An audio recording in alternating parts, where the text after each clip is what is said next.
Inanunsyo ng content creator na si Sander Arizala na hiwalay na raw sila ng kanyang partner na si Jenna Mago.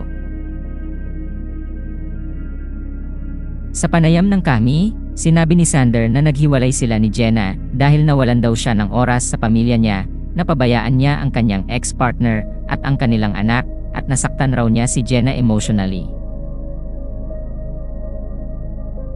Pero nilinaw niya na hindi niya sinaktan ng pisikal ang kanyang ex-partner at hindi rin daw siya nag-cheat. Anya, alam ko na walan ako ng oras sa pamilya ko. Napabayaan ko sila. Nasaktan ko siya emotional. Pero never ko siyang sinaktan physical. Never ako nag-cheat.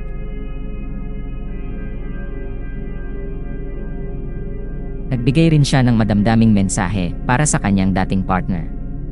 Sa mensahe niya para sa ex nito, sinabi ni Sander na sana mahanap na raw ni Jenna ang sarili niya pagdating ng araw at sana raw ay ipaglaban ni Jenna ang lalaking magbibigay ng gusto niya at ituturing siyang prinsesa.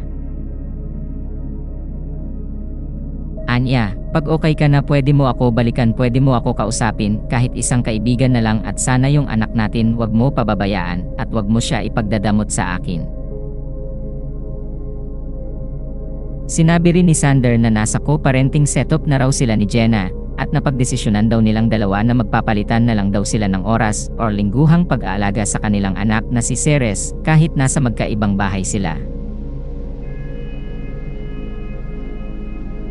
Matatandaang isinilang ni Jenna ang unang anak nila ni Sander noong December 2022.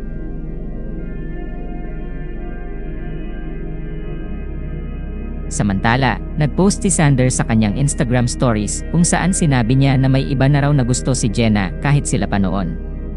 Dagdag pa niya, mas pinili pa raw ng kanyang ex ang ibang tao kaysa sa kanya. Nang tanungin ng Kami si Jenna tungkol sa cheating allegations, sinabi nito na hindi raw siya nagkaroon ng boyfriend.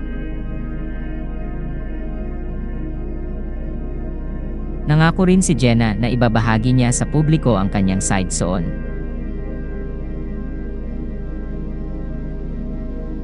Salamat sa panonood ng video na ito.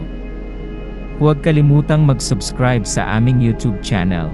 I-like ang video na ito at i-turn on na rin ang notification bell.